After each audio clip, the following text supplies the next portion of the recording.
misalnya buat Jajan, handphone, maksudnya pulsa ya gitu. Tapi karena kalau internet, transport gitu. transport itu Cukup hanya- itu? awalnya nggak cukup. Oke. Awalnya nggak cukup. Sempat juga misalnya kita dapat sarapan karena roti kita makan bukan keju ya. Jadi makan roti itu yang jatah pagi itu dibagi 2 buat sarapan. Sekali makan, setengahnya lagi buat makan siang.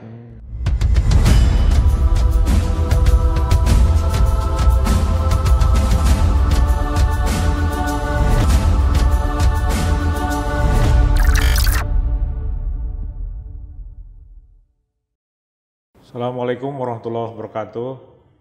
Para pemirsa sekalian, selamat bertemu kembali dengan Jajang Jahroni Channel. Kali ini saya akan mengobrol dengan alumni Turki, negerinya Erdogan ini, Recep Tayyip Erdogan.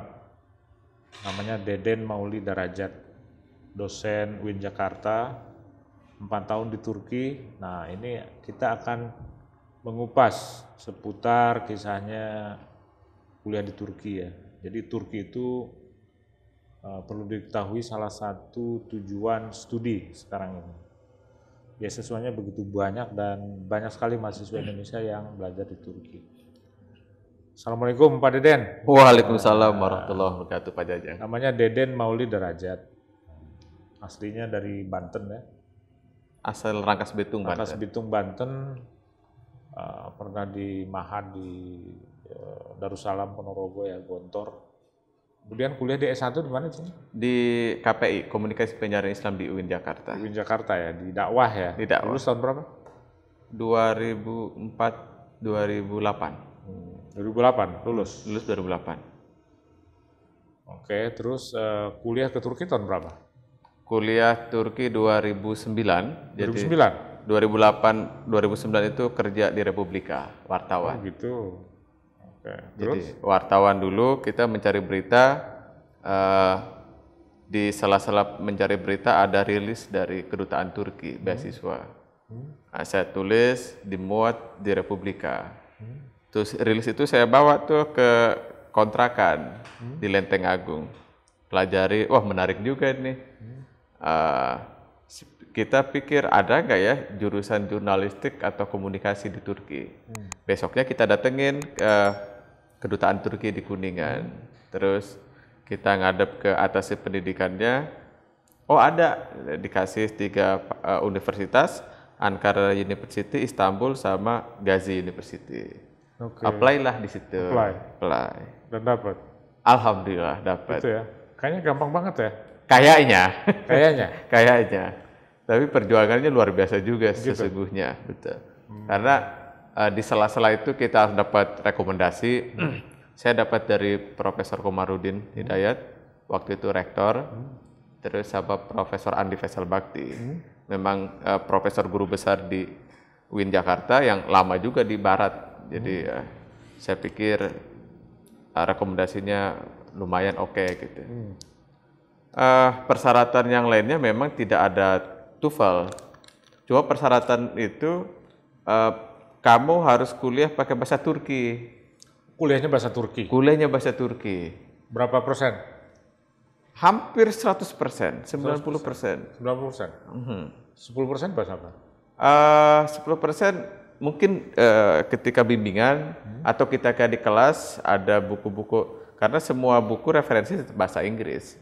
Ada juga bahasa Turkinya memang. Tapi kalau di kelas kita presentasi, kita buat makalah gitu. Walaupun ada beberapa dosen yang memberikan pengecualian istisna. Boleh kamu pakai bahasa Inggris makalahnya gitu. Karena nulis makalah bahasa Inggris. Bahasa Inggris. Tapi sebagian kecil, sebagian besarnya bahasa Turki tetap. Harus bahasa Turki. Bahasa Turki. Ya. Jadi sebelum saya berangkat, saya ngadep ke Prof Kobar itu. Prof, saya sudah diterima, alhamdulillah. Kamu kampusnya apa? Ankara. Wah, Ankara itu bahasa Turki. Bahasa Turki itu susah, kata Prof Kobar. Waduh, Prof, saya sudah kadung mau berangkat. Berangkatlah, kata beliau. Gitu ya? Iya, jadi sudah sudah dikasih warning itu bahwa bahasa Turki susah. Gitu. Tapi sebenarnya kalau kita suka belajar bahasa nggak ada yang susah ya. Betul. Jadi kalau susahnya apa sih? Susahnya kita belum kenal sama sekali. Jadi basic kita kan bahasa Arab, bahasa Inggris punya lah ya gitu. Pas kita nyampe Turki, kita coba bahasa Turki, mereka bilang English ceyok, nggak ada bahasa Inggris di sini. Oh, saya coba mungkin bisa bahasa Arab nih. Kita ngomong bahasa Arab, Arab cajayok, nggak ada juga bahasa Arab di sini. Akhirnya di hari pertama itu ya kita pakai bahasa Tarzan, Prof Jajang. Jadi ini berapa? 5, 2 gitu, kira-kira gitu. Orang Turki sangat bangga dengan bahasanya. Sangat bangga dengan bahasanya. Oh, terus? Dan sayangnya mereka jarang pakai bahasa Inggris kecuali di kampus. Sangat bangga dengan bahasanya. Sangat bangga. Dan mereka nggak tahu ya, mungkin nggak belajar, cuma praktiknya tidak terlalu banyak digunakan. Kecuali di tempat-tempat turis. Kayak orang Prancis gitu, itu kan sangat bangga dengan bahasa Prancis. Betul. Orang Prancis. Betul. Sampai apa ya? Kadang-kadang kita nanya di jalan tuh susah gitu kan? Iya. Karena semuanya bahasa Prancis. Bahasa Prancis. Betul. No English gitu. No English. Orang Turki begitu? Begitu juga di Turki. Tetapi kecuali di Istanbul. Istanbul kan sudah sangat kosmopolit ya, sangat padat dan mereka diuntungkan dengan kota wisata. Jadi sehingga mereka harus bisa juga bahasa Inggris. Kalau di daerah-daerah agak susah kita. Misal pengen ke beberapa tempat di Turki gitu. Ya kebanyakan bahasa Turki, kecuali kalau kita punya mahasiswa Indonesia di situ sehingga menjadi penerjemah. Paling begitu. Saya nggak bisa bahasa Turki tuh. Apa kabar gitu? Nasılsınız? Nasılsınız? Apa kabar? Jawabannya iyiyim, teşekkür ederim. İyiyim. Gitu ya? Iya. Nasılsınız?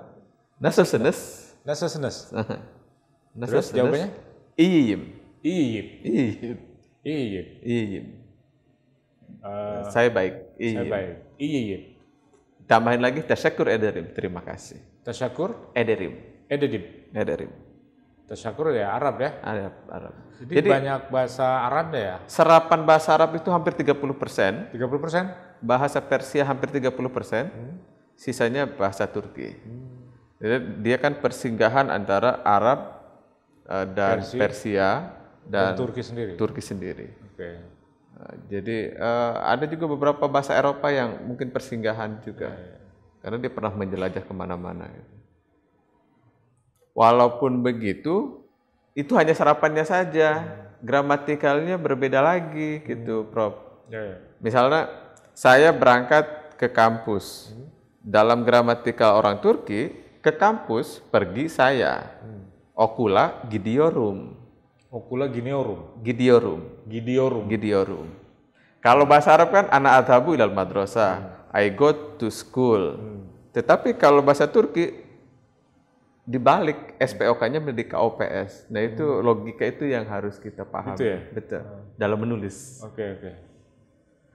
Ya kita juga ada sih. Saya ikan makan kucing. Atau saya makan ikan. Ikan saya makan. Bisa juga. Ya kan? Iya. Tetapi itu tidak baku. Ikan saya. Bisa juga. Makan ikan saya. Kalau saya makan ikan. Kalau bahasa sehari-hari bisa saja, Prof. Bisa kalau tapi kalau nulis harus begitu. Oke. Iya. Susah itu. Bahasa Turki susah menurut saya. Saya ngelihat bahasa Turki itu apa? Sinlari gitu kan. Apa lari-lari itu banyak gitu ya? Lar itu jamak. Jamak ya? Ler itu jamak. Jamak ya? Jamak. Jadi misal kes cewek, gezlar cewek-cewek. Gezlar cewek-cewek. Oke. Erkek cowok, erkekler cowok-cowok gitu jamak. Gitu ya. Jadi Anda berangkat tahun 2009. 2009 Oktober, saya ingat tanggalnya 26 Oktober. Berangkat 2009 berangkat ke Turki. Pertama kali keluar negeri. Oke. Orang rangkas. Naik Turki Airlines. Naik Emirates. Emirates. Kita transit di Dubai. Di Dubai ya. Dubai baru ke Istanbul. Ya, ya. Itu perjalanan. Itu gimana itu sebagai pemuda di Rangkas Bitung gitu kan, naik pesawat sendirian lagi kan? Berdua ya sama teman ya? teman. Jadi teman saya ini sama-sama alumni Gontor. Setelah lulus itu kita nggak pernah ketemu. Ketemu ketika kedutaan Turki mengumumkan kelulusan dan dia nelpon saya.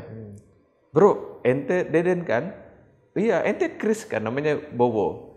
Ente Bowo kan? Ya, disitulah kita reuni dan mencari tiket. Gitu. Berangkat bareng berdua itu. Itu pertama kali naik pesawat? Enggak juga. Enggak. Sebelumnya ke Bali naik Adam udah. Air. Okay. Setelah itu Adamnya ditutup. Iya. Aduh, ampun saya. Takut juga itu di awal-awal Adam Air itu. Adam Air sekarang nggak ada ya? Udah nggak ada. Jadi naik apa? Emirates ya. Turunnya transitnya di Dubai ya. Dubai. Kaget juga melihat Dubai. Wow, besar banget. Besar Dubai. Ya, internasional gitu kan.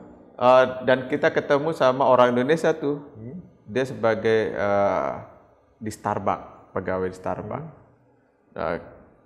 Kita minta air panas, bawa pop mie, kita kasih ke dia, minta air panas, dia kasih dan tambahnya Starbucks sama dia. Jadi kita nggak beli. Orang kampung gitu, barter. Gitu ya?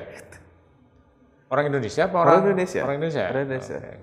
Mas minta air panas, pengen pop mie, kita kasih pop mie juga ya mas ya. Jadi kita nggak beli air panas ya. Iya, banyak ya. Apa yang selama di pesawat dari Jakarta ke Dubai itu berapa jam ya? 12 jaman ya? Jakarta 10? Dubai itu paling 8 ya. 8 ya? 8. Sisanya apa yang kebayang tuh apa di jalan tuh? Hah? Di jalan. Wow. Akhirnya saya bisa sekolah di luar gitu ya. Keluar, betul Prof. Gitu ya? Kesenangan, kebahagiaan. Iya. Keberhasilan ya? Iya. Kita itu ngelihat sekolah di luar biasa ya, prestasi gitu ya. Ya karena kan kita nggak bisa sekolah di luar kecuali dengan beasiswa ya. Betul. Gitu kan? Nggak mungkin kita. Nggak mungkin. Dia sendiri. Kalau anak orang kaya kan biasa. Betul, ya, Prof. Sekolah segala macam kita nggak bisa. Orang kampung kayak kita nggak bisa, iya. Prof. Kita ngandelin beasiswa ya. Betul. Coba cerita itu proses dapetin beasiswa, saya kira banyak ya pemirsa yang pengen tahu saja. Dapetin beasiswa Turki itu gimana sih? Kalau dulu kita masih offline Prof ya. Kalau sekarang kan sudah online semua.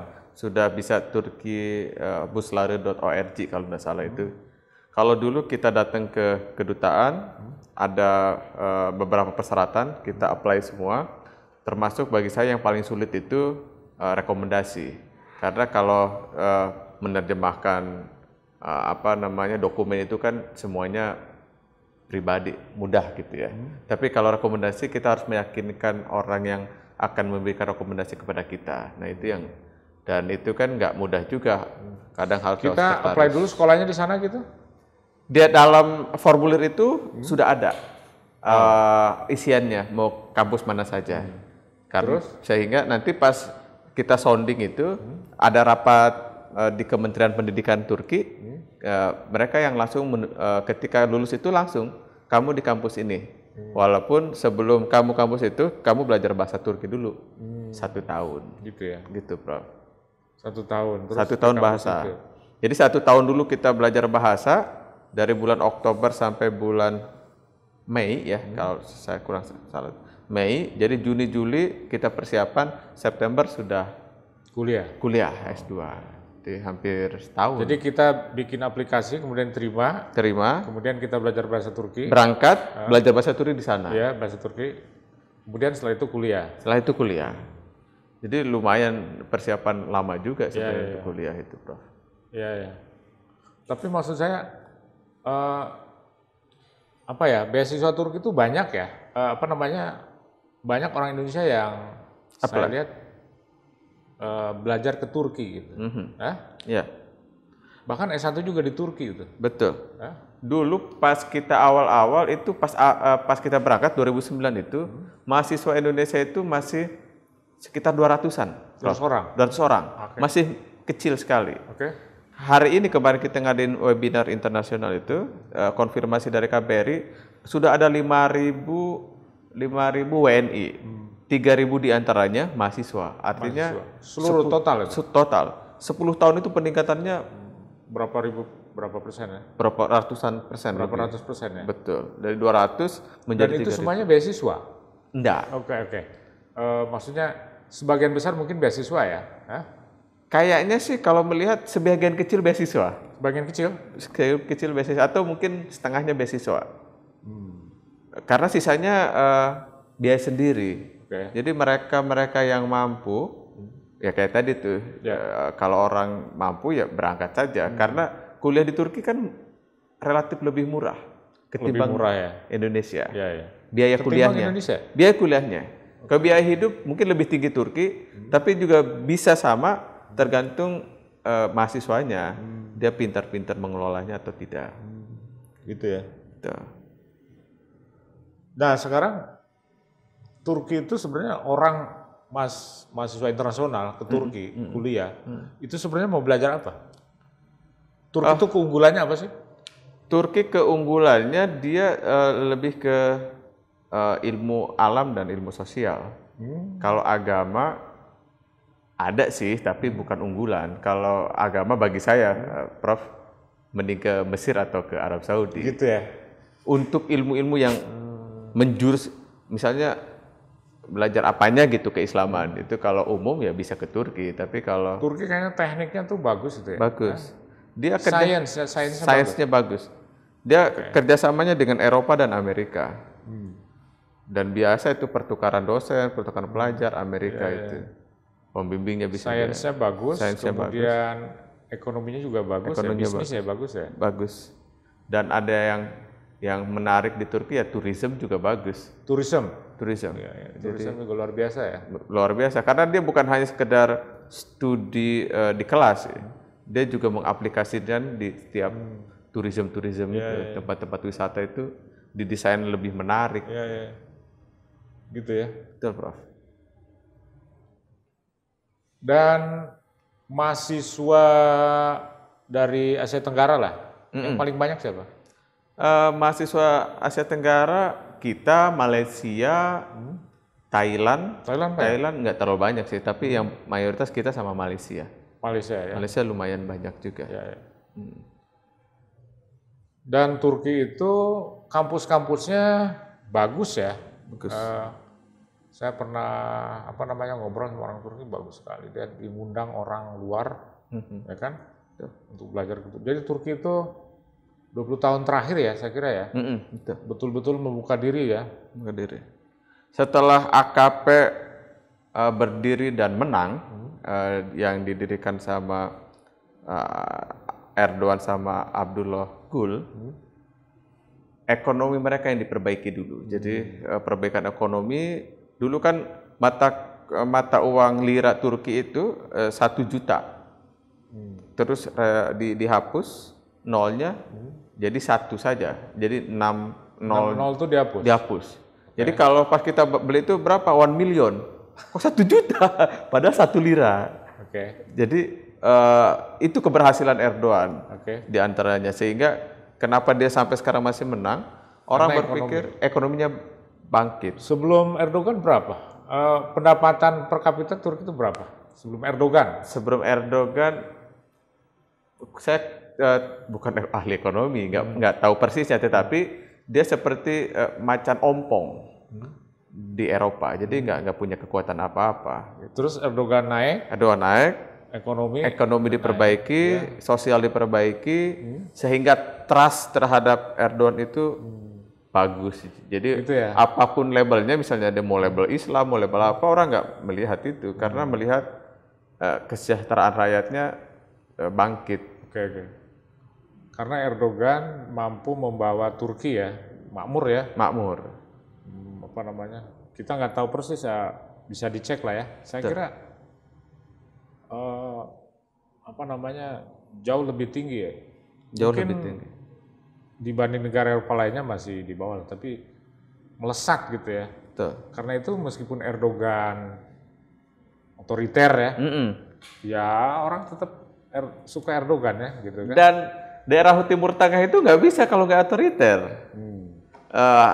Demokrasi iya, tapi demokrasi yang harus dengan tangan besi. Iya, iya betul. Kita lihat misalnya Mesir, demokrasi cuma setahun doang, kemudian balik lagi. Erdogan ini demokrasi walaupun tidak. Kalau Turki jauh lebih tinggi lah dibanding Mesir ya. Erdogan, Turki lebih, Mesir masih tertatih-tatih saya kira. Betul. Secara ekonomi. Dan secara ekonomi, secara politik juga saya kira Turki semakin disegani ya. Betul. Ya Turki ini kan negara besar ya, Muslim di Eropa gitu kan, sebagian di Eropa kan. Iya. Kita tahu Turki itu dari dulu pengen masuk ke Eropa, nggak pernah berhasil kan? Pernah berhasil. Sampai sekarang belum. Kenapa coba? Alasan yang banyak itu tidak masuk standar Eropa, tetapi ya hiddennya di belakangnya ya karena mayoritas Muslim. Bayangkan 70 juta lebih, hampir 80 juta. Berapa sih penduduk Turki? 75-an kalau tidak salah. 75 juta. 75 juta, hampir 80. Itu kalau voting gitu Uni Eropa, ya menang gitu kan. Belum lagi Muslim yang di Jerman, mayoritas kan di Jerman dan di negara-negara lain yang masih banyak masjid-masjid yang memenuhi standar Eropa gitu. Ada ekonomi standar Eropa ya banyak pasti. Tapi kan negara Uni Eropa yang lain juga banyak yang di bawah Turki kan. Banyak. Yunani juga. Yunani itu kan miskin kan. Miskin. Sedikit lagi kolaps kan padahal. Kolaps ya. Turki malah ekonominya semangat gitu kan. Kalau saya lihat sih karena politiknya, bahkan misalnya. Jadi kita tahu lah ya, Turki itu susah diterima di masyarakat Eropa karena ya Muslim. Nggak usah ribut lagi lah. Nggak usah banyak alasan lagi. You don't like us because we are Muslim. Gitu kan? Betul. Don't say it. Don't say it. Iya. Bahasa Turkinya apa itu? Konusma, jangan bilang. Jangan bilang, konusma. You don't like us. Kamu ya begitu kira-kira gitu saya lupa loh.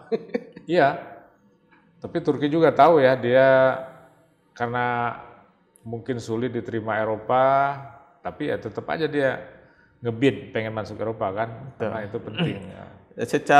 Secara ekonomi memang nggak masuk Uni Eropa, tetapi secara budaya, secara bola misalnya masuk kan Liga Champion Eropa. Galatasaray, Besiktas, Fenerbahce, itu kan sering juga, misalnya Galatasaray lawan Barcelona misalnya. Galatasaray, itu setiap tahun. Bahkan 2010 ketika saya di sana, Istanbul dinobatkan sebagai ibu kota budaya Eropa. Gitu ya. Jadi yang tidak masuk ke Uni Eropa itu ya ekonominya. Kalau budayanya sudah diakui sebagai Eropa. Ekonomi aja yang nggak masuk ke Eropa. Olahraga, seni budaya sudah masuk. Gitu ya. Ya kita lihat lah ya yang jelas Turki itu memainkan peran penting ya. Turki itu kan antara Eropa dan Asia, ya kan? Turki itu juga penting karena dia masuk NATO. Karena kalau ini nggak masuk NATO, ini kan sebenarnya pintu belakang masuk akses ke Rusia segala macam, ya kan? Ada gas kan dari Rusia ke Suriah. Itu kan lewat Turki, nggak mungkin. Turki ya. Jadi Turki itu posisinya unik gitu. Unik. Jadi NATO ngambil Turki karena posisinya yang strategis itu gitu. Nah, Den, di Turki gimana itu? Kehidupan mahasiswa di Turki gimana? Iya. Jadi ada beasiswanya dari Turki. Beasiswa pemerintah Turki. Oke. Sebulan tuh berapa? Tahun pertama 220 lira. 220 lira. 220 lira. Iya. Berapa juta rupiah itu? Lira waktu itu tuh 5.000 atau 7.000. Sekitar sejuta lebih dikit. Sejuta rupiah? Iya. Terus Sejuta itu buat apa aja?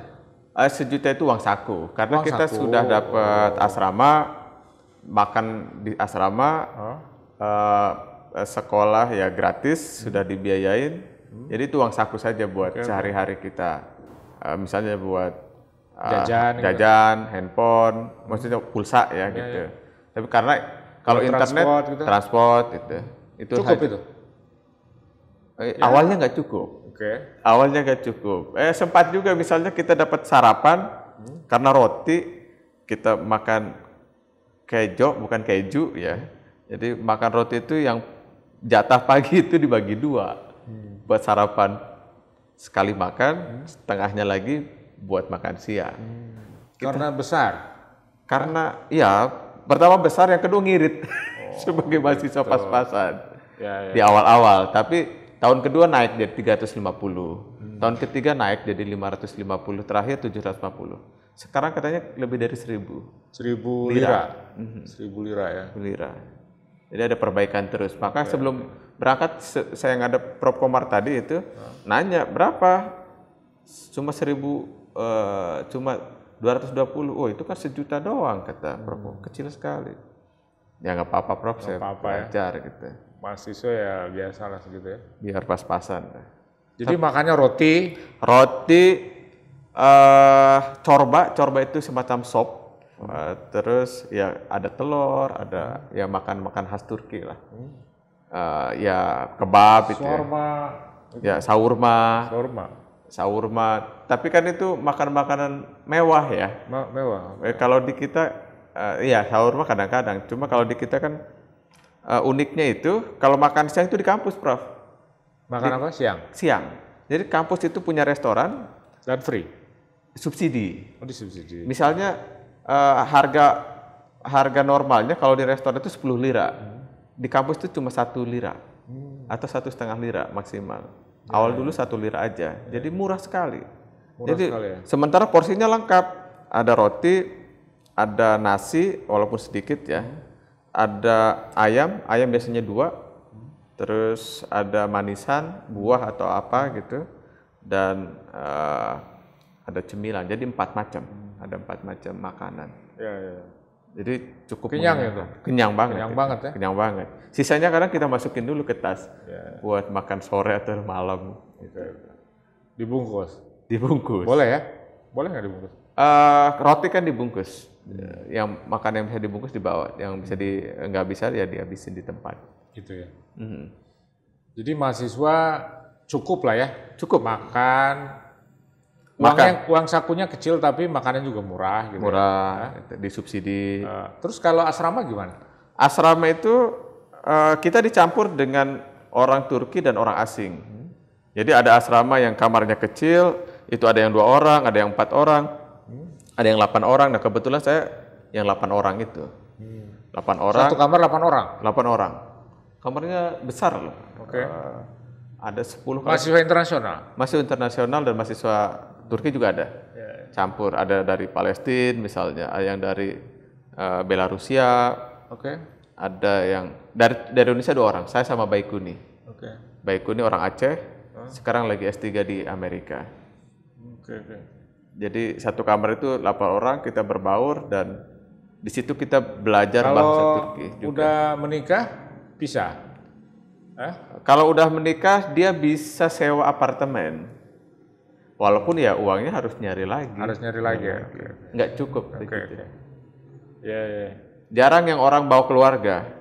Kecuali bawa keluarga 1 bulan 2 bulan kemudian pulang lagi.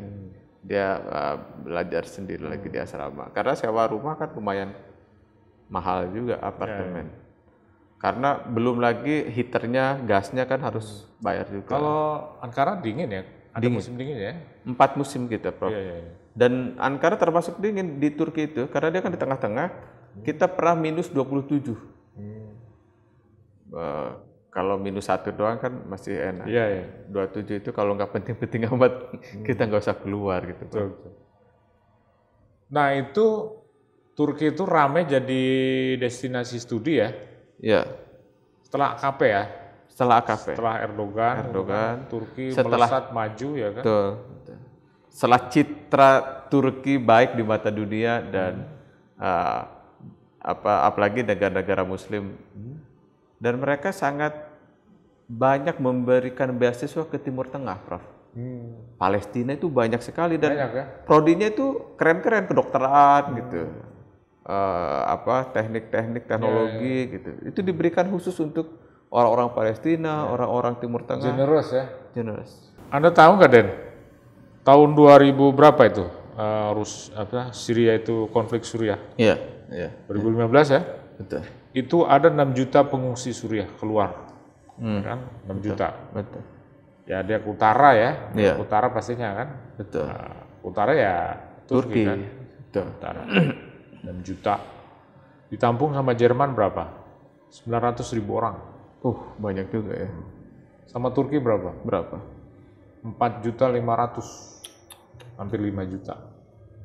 Iya, Itu iya. Turki. Generous dia. Ya mungkin karena agama, mungkin karena kemanusiaan ya. Tapi maksudnya Turki itu generous gitu.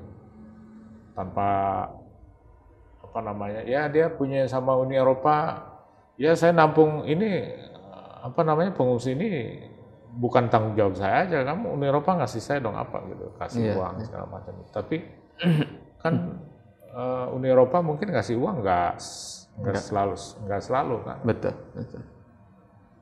Jadi memang Turki yang negara besar itu ya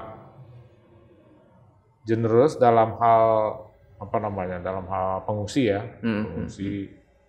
Dan Jerman 900.000 orang Jerman pengungsi Suriah. Pengungsi Suriah di Jerman ya. Inggris berapa? Inggris paling 2.000. Kecil ya. Nah sekarang pengungsi Ukraina ini udah berapa juta keluar, ya kan? Nah mungkin Turki nggak, sebagian kan ke Polandia, mau ke negara-negara Eropa Barat, berapa sih kemampuannya? Saya melihat karena Turki pernah besar ya, di Ottoman Empire itu, jadi jiwanya itu kalau ingin menguasai kan dia harus baik-baik juga, dan itu kayaknya sudah melembaga dalam struktur pikirannya, budayanya untuk mudah membantu orang. Gitu. Begitu. Kalau saya melihat begitu. Jadi ada teman kita S1 beasiswanya pas-pasan, bukan ada pemerintah itu udah top itu.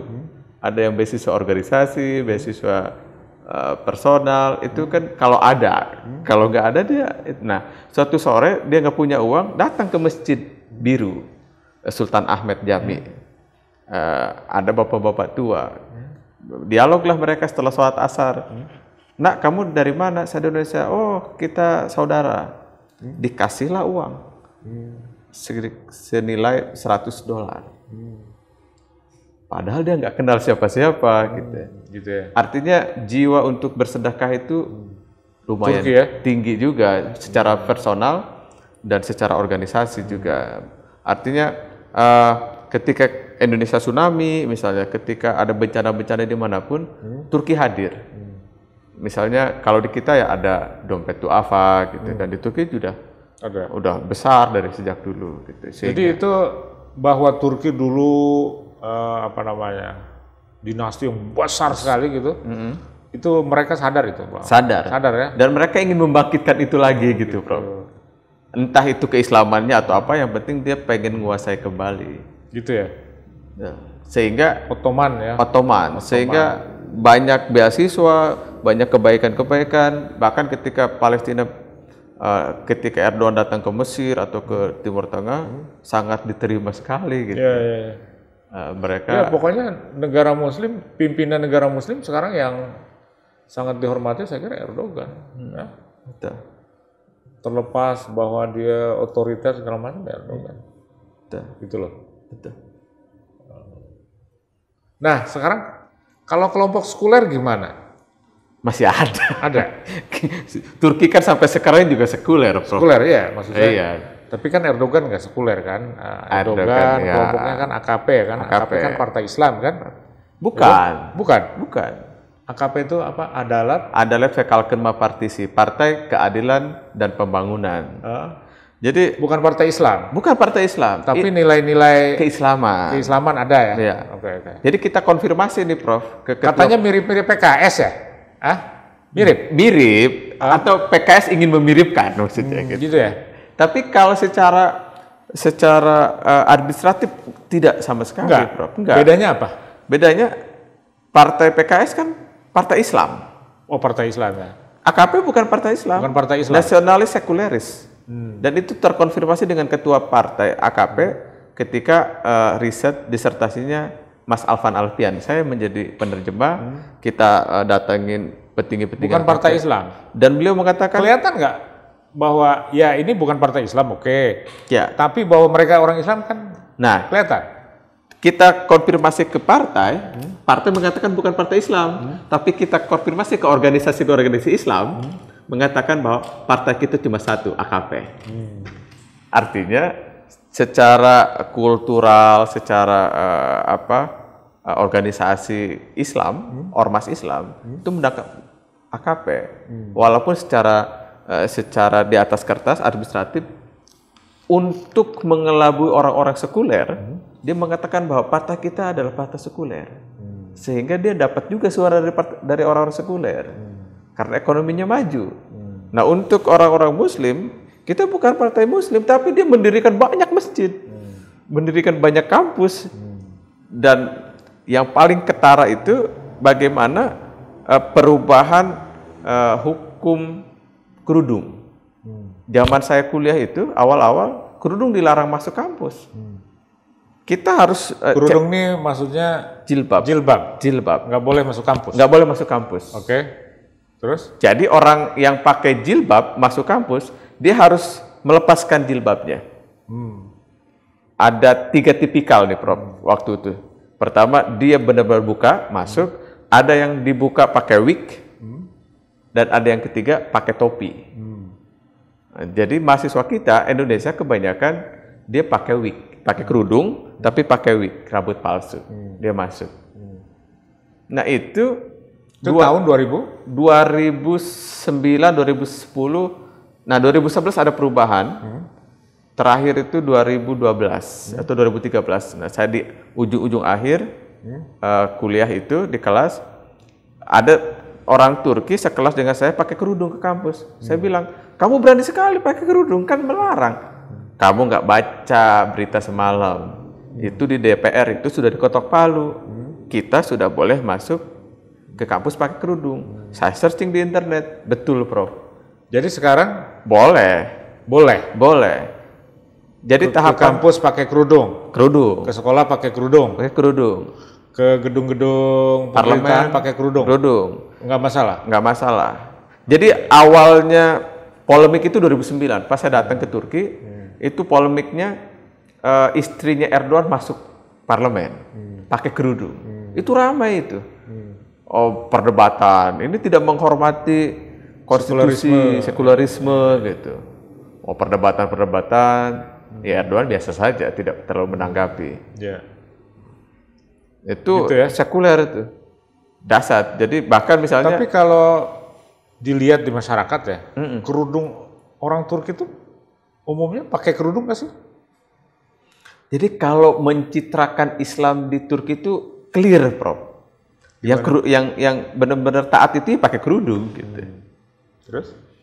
Kalau yang sekuler yang nggak pakai kerudung, maka ketika orang Turki datang ke Indonesia, dia terkaget-kaget ketika sholat maghrib di musola mall itu, kok banyak yang sholat. Padahal dia nggak pakai kerudung, ada SPG malah gitu. Yang di luarnya nggak pakai kerudung tapi dia sholat gitu. Nah, itu orang Turki aneh. Karena di Turki yang sholat itu pasti pakai kerudung. Jarang yang nggak pakai kerudung, yang nggak pakai kerudung sholat, jarang gitu. Oke. Nah, bahkan misalnya jadwal kuliah saya itu, saya masih ingat jamnya jam 11 sampai jam 1 siang, Prof. Hari Jumat. Ya. Artinya kita nggak sholat Jumat. Ya. Kadang saya sholat, kadang gitu saya ya? enggak. Jadi gitu. betul-betul terbelah ya. Kerudung itu simbol ketatan gitu ya. Ketatan. Kalau di sini kan orang yang nggak pakai kerudung juga ya banyak juga yang sholat kan. Banyak gitu. juga yang sholat. Nah, kalau di sana kerudung itu ya taat gitu. Gitu. Kalau simbol-simbol Islam selain kerudung apa? Peci. Peci. Ada, saya pertama kali datang ke Turki, hari pertama pakai peci, Prof. Teman saya orang Turki di rumahnya itu langsung bisikin, kamu jangan pakai peci. Saya nggak banyak bertanya, saya copot aja pecinya. Pokoknya nggak boleh di sini. Lambat laun saya baru paham. Ya simbol-simbol Islam itu jangan dipakai, karena nanti dicurigai sebagai orang gulenis gitu. Tapi waktu itu bukan gulenis itu. Pokoknya jemaah tanda petik itu jemaah Islam. Itu janganlah ditampilkan gitu. Menjadi kecurigaan banyak orang. Gitu ya. Jadi sekarang Islam semakin mewarnai kehidupan Turki ya. Betul. Kalau di tentara gimana tentara Turki? Tentara kita basic ke riset Mas Alvan itu, tentara tanda petik jemaah Islam juga sudah mulai banyak. Jadi banyak kader-kader yang masuk ke tentara. Dulu tentara itu benar-benar sekuler. Paling sekuler ya? Paling sekuler. Tetapi itulah Erdogan, karena dia pernah di penjara, dia tahu aturan di Turki, maka yang diperbaiki itu ya dipreteli dulu tuh. Karena setiap pelengseran itu pasti diakibatkan oleh tentara, kudeta. Maka yang dipreteli, dia tidak lagi menjadi fraksi di parlemen, dia cukup kembali ke barak gitu, dan pimpinan jenderal-jenderalnya dipilih langsung oleh Erdogan yang manut sama dia 100%. Gitu ya? Gitu, Prof. Kita waktu kudeta itu tahun berapa? Kudeta di Turki itu? Kudeta di Turki yang terakhir kali itu 97. No. Yang isu kemarin. Iya, isu kemarin. 2014, 2015. Anda masih di sana? Saya udah pulang. Udah pulang ya? Udah pulang. Itu kudeta beneran apa kudeta-kudetaan itu? Kudeta-kudetaan itu. Kudeta-kudetaan ya? Dua-duanya saling mengklaim itu. Gitu ya? Iya. Ya, misalnya Erdogan mengklaim ini gerakannya Gulen. Kudeta. Gulen mengklaim ini kerjaannya Erdogan aja biar ada bisa menghancurkan orang-orang gitu. Akhirnya ya Gulen kan kalah ya. Iya. Dalam politik Turki. Gitu ya. Jadi Turki itu kudeta itu biasa ya? Biasa. Ya kan? Sejarahnya memang biasa. begitu. Jadi berapa 5 tahun sekali, 10 tahun sekali kudeta lagi gitu kan? Dan yang melakukan militer. Iya militer. Betul. Ya. Militer. Dulu sejak zaman Atatürk ya. Saya dulu waktu di Amerika ikut ngambil kelas Turki. Ada profesor saya itu ahli Turki. Oh. Jadi saya tahu lah dikit lah gitu kan. Iya. Turki itu gimana gitu kan. Politiknya gimana. Sekularisme Islam gitu kan. Segala macam. Gitu. Di kampus saya itu, Prof, nggak ada masjid. Nggak ada masjid? Nggak ada masjid. Nggak ada azan? Ya masjid nggak ada. Kalau azan ada. Azan bisa ada? Di luar kampus ada masjid. Gitu ya. Kalau azan rame? Azan rame, bertalu-talu di mana-mana. Gitu. Terus orang ribut itu, speakernya berisikan. Oh enggak. Gitu ya. Itu di kita aja tuh, Prof, di sosial media. Di Turki enggak ya? Karena keberagamaan Islam di Turki itu ada yang ngurusin dan mereka tidak pernah, kebebasan berpendapatnya tidak terlalu dibuka. Artinya misalnya kita mulai puasa nih Ramadan atau kita mulai Syawal nih. Nah di sana nggak ada tuh pendapatnya ormas A, ormas B hari apa. Berisik ya di sini tuh berisik ya? Berisik di sini. Di sana enggak kan? Enggak. Di sana udah pakem. Pokoknya awal Ramadan ini, akhir Ramadan ini, Idul Adha gini, bahkan teks khutbah pun itu dari Kementerian Agama. Semua masjid itu sama. Semua masjid sama? Semua masjid sama. Dan imam khotib di masjid-masjid itu PNS. Jadi terikat. Dan digaji? Dan digaji pasti. Jadi nyaman jadi imam khotib itu udah nggak usah mikirin. Gitu ya? Itu lagi. Tapi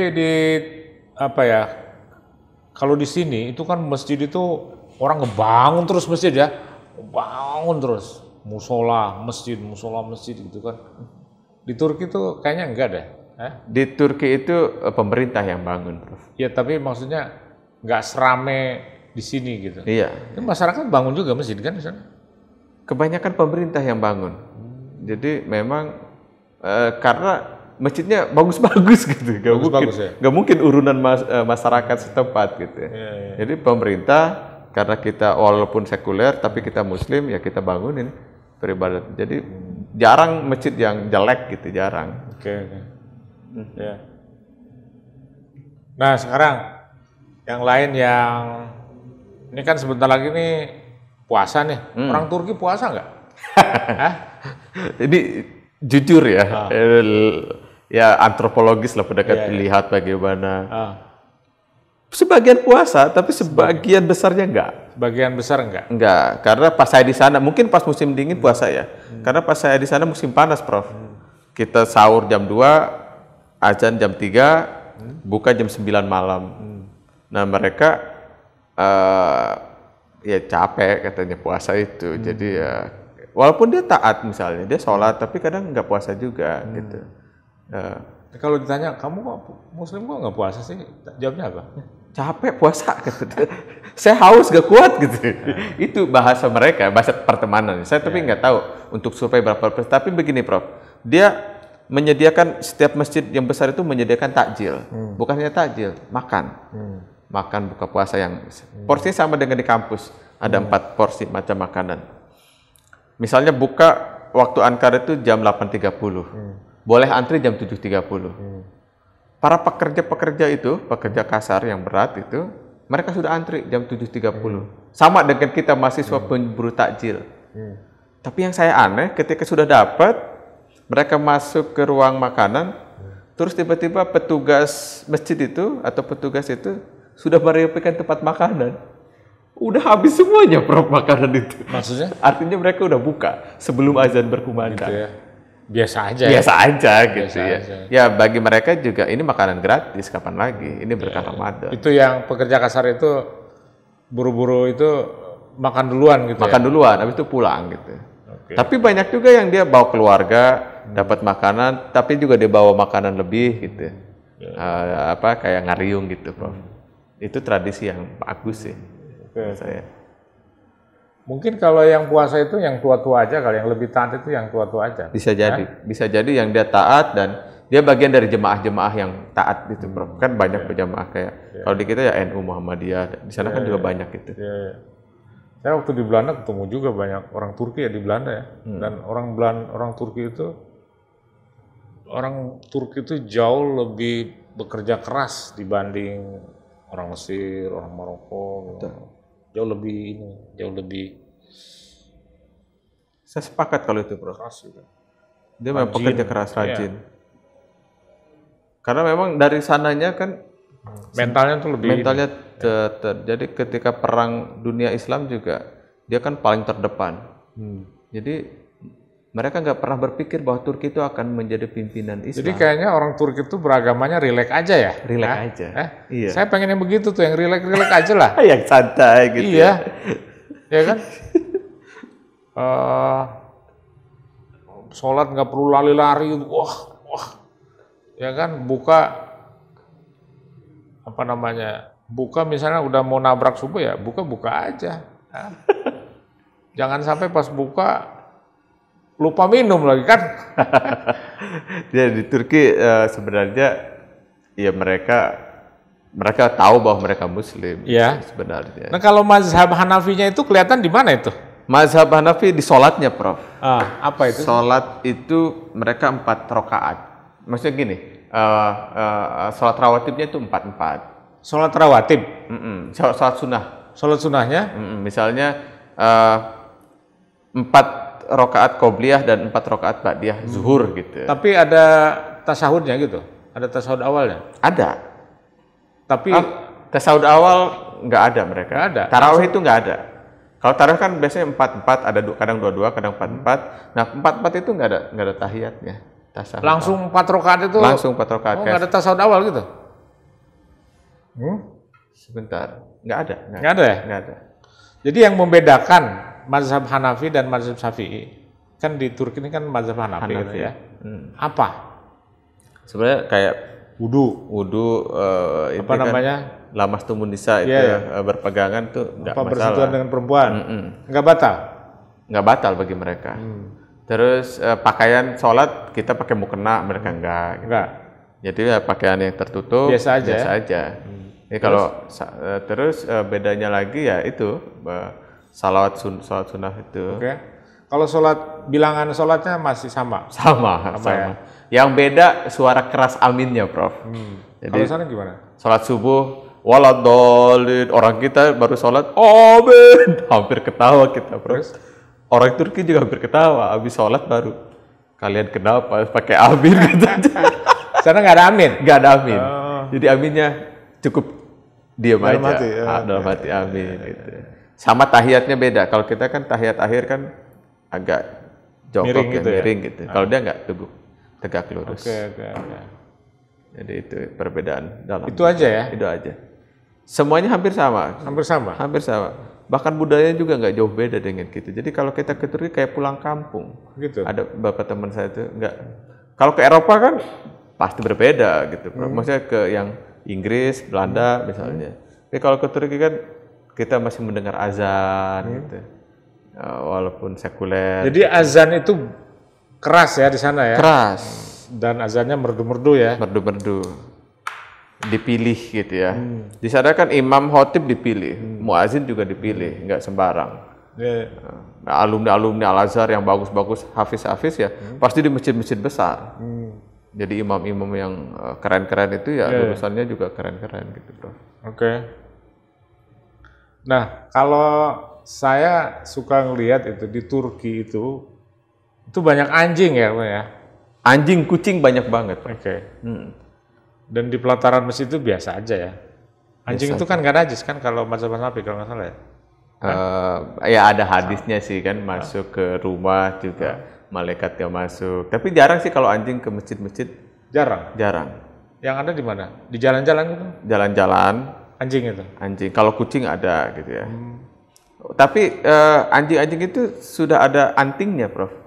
Oke. Anting itu menandakan apa kementerian sudah divaksin apa? Sudah divaksin, sudah di aman gitu aman ya, gitu nggak ya. ada rabiesnya gitu ya. Walaupun ada juga mahasiswa kita di Metu itu, ada mahasiswa Indonesia lagi sendirian digigit.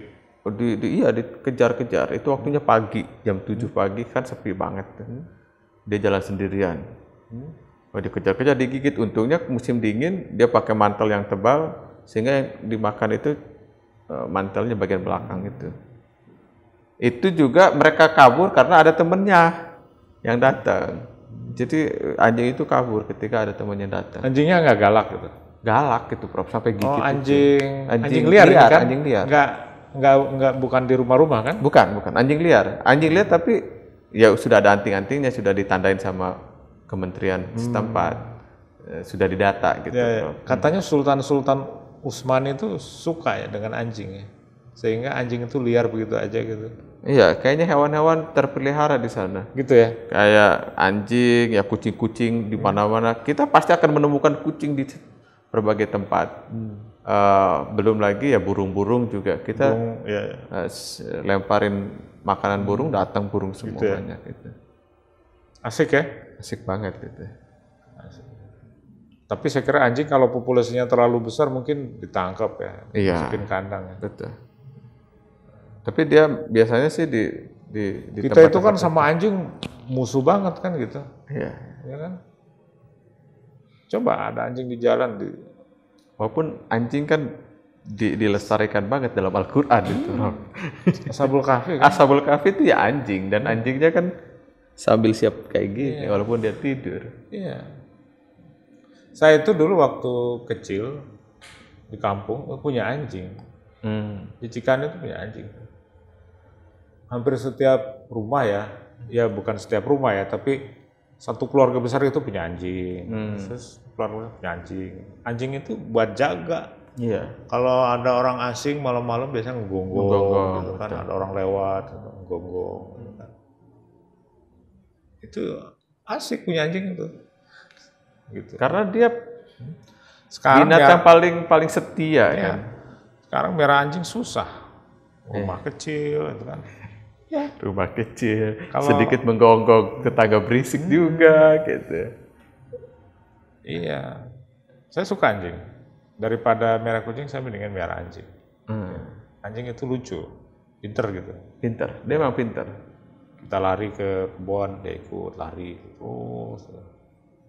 Sekarang dia bahkan sudah bisa mendeteksi kayak CD palsu, CD bajakan sampai CD asli aja bisa. Sepinter itu. Anak saya yang perempuan tuh suka juga anjing itu. Jadi kalau ada misalnya main ke Bogor ke Kebun Raya ada anjing main peluk-peluk aja deh. Iya. Iya. Nggak ada perasaan jijik atau apa gitu nggak. Karena di Amerika kan ya anjing biasa aja. Baik, yang terakhir nih. Siap. Pak Deden. Kalau cewek Turki itu gimana? Apanya nih yang gimana nih? Cantik-cantik ya katanya? Pasti. Pasti ya? Kalau itu. Turki itu apa ya? Saya ngebayangin, saya juga sering ketemu orang Turki gitu. Jadi kan dia perpaduan timur dan barat ya? Timur dan barat. Jadi kalau Turki bagian timur itu ke Arab-Araban. Ke Arab-Araban. Di Turki bagian barat itu ke Eropa-Eropaan, ke barat-baratan. Jadi beda memang. Beda. Dari face-nya, dari rambutnya. Apalagi kalau dia terawat. Oke. Banyak ya orang Indonesia yang pacaran sama orang Turki? Kalau yang menikah banyak sama orang Turki. Orang Indonesia? Orang Indonesia nikah sama orang Turki banyak. Yang perempuan nih? Laki-laki Indonesia? Atau bukan, sebaliknya. Sebaliknya? Jadi yang paling banyak itu laki-laki ceweknya Turki. Indonesia, lakinya Turki. Ya. Kalau menikah? Iya menikah. Tapi kalau ceweknya Turki, cowoknya Indonesia jarang. Ada teman saya, ya si Baikun itu tadi orang Aceh. Ada cewek Turki yang suka sama dia, tapi dia tidak berani mengungkapkan ke si Baikuni. Ketika Baikuni udah lulus dan pulang, saya masih di sana, dia baru mengutarakannya lewat saya. Saya sebenarnya suka sama teman kamu, tapi saya tahu diri, kultur keluarga saya tidak akan memberikan saya untuk keluar Turki, sehingga saya memendam rasa saja. Gitu ya? Iya. Tapi orang Turki itu ya, kamu kan di Turki 4 tahun ya, tahulah orang Turki ini karakternya, persepsinya sama orang Indonesia gimana sih? Respect apa menghina apa gimana gitu? Orang Turki ke orang asing itu kurang respect sebenarnya, kecuali kalau sudah dekat. Iya, maksudnya sentimen apa merendahkan diri gitu. Kalau itu sih kurang tahu ya, tapi kalau misalnya ditanya Indonesia, saya misalnya kayak di Saudi. Orang Saudi sama orang Indonesia tuh nggak respect. Orang Saudi tuh nganggap orang Indonesia mungkin pembantu, apa hamba sahaya gitu. Nah, itu stereotype ya, kayak gitu tuh orang Turki ada nggak? Dia lebih nggak tahu Indonesia itu di mana gitu ya. Dia tidak mengenal geografis. Lebih open gitu, lebih apa? Stereotype kayak gitu nggak terlalu. Nggak terlalu. Mungkin karena mereka kontaknya dengan orang Indonesia juga masih sedikit. Tapi bagi orang-orang Turki yang pernah haji ke Mekah, stereotip ke Indonesia itu baik. Bagus ya? Bagus. Karena kan kalau Indonesia ke haji kan nurut, rapi, nggak pernah nyakitin orang. Beda sama Timur Tengah, gesek kanan, gesek kiri gitu. Jadi Indonesia saudara-saudara, kardes gitu. Gitu. Jadi persepsinya lebih ke baik sih kalau jemaah haji itu. Ya, kita kan bisa ngelihat stereotype ya. Prejudice gitu kan orang Indonesia apa bangsa ini gitu kan. Oke, Pak Deden, ada yang bisa disampaikan nggak sama teman-teman barangkali pemirsa ya, yang pengen sekolah ke Turki? Nah, ada nggak? Ada apa? Persiapkan budaya, bahasa sih ya. Bahasa ya. Karena ketika kita, jadi saya ingat betul sebelum pulang itu saya menghadap pembimbing saya, Profesor Komunikasi, Profesor Funda Basaran. Prof, saya minta wejangan ya. Dia bilang gini, birdil bir insan, ikidil iki insan, artinya satu bahasa satu orang, dua bahasa dua orang. Jadi kalau kamu punya satu bahasa, kamu bisa berteman satu bangsa itu. Tapi kalau kamu dua bahasa, bisa dua banyak. Semakin bahasa banyak, semakin bagus. Nah, bahasa Turki yang sudah kamu punya ini, jangan kamu lupakan.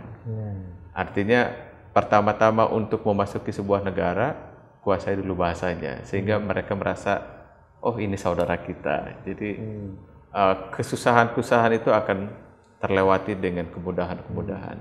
Gitu ya. Dan mereka akan merasa, kita bayangkan misalnya orang-orang asing datang ke MotoGP datang, terus dia bahasa Indonesia, kan kita senang sekali gitu. Sama dengan kita pas ke Turki, kita bisa bahasa Turki, kita diterima, dikasih makan, dikasih penginapan, dikasih apa-apa gitu ya. Gitu. Baik, Pak Deden, terima kasih atas obrolannya ya, semoga bermanfaat. Nanti kita jalan-jalan ke Turki ya. Siap. Kita sebenarnya 2 tahun yang lalu mau ke Turki, cuman karena COVID ya tertunda ya. Jadi mudah-mudahan kita bisa jalan-jalan. Baik, pemirsa sekalian, demikian obrol-obrol dengan Deden Mauli Darajat, alumni Turki, dosen di Unisari Vedatul Jakarta ya.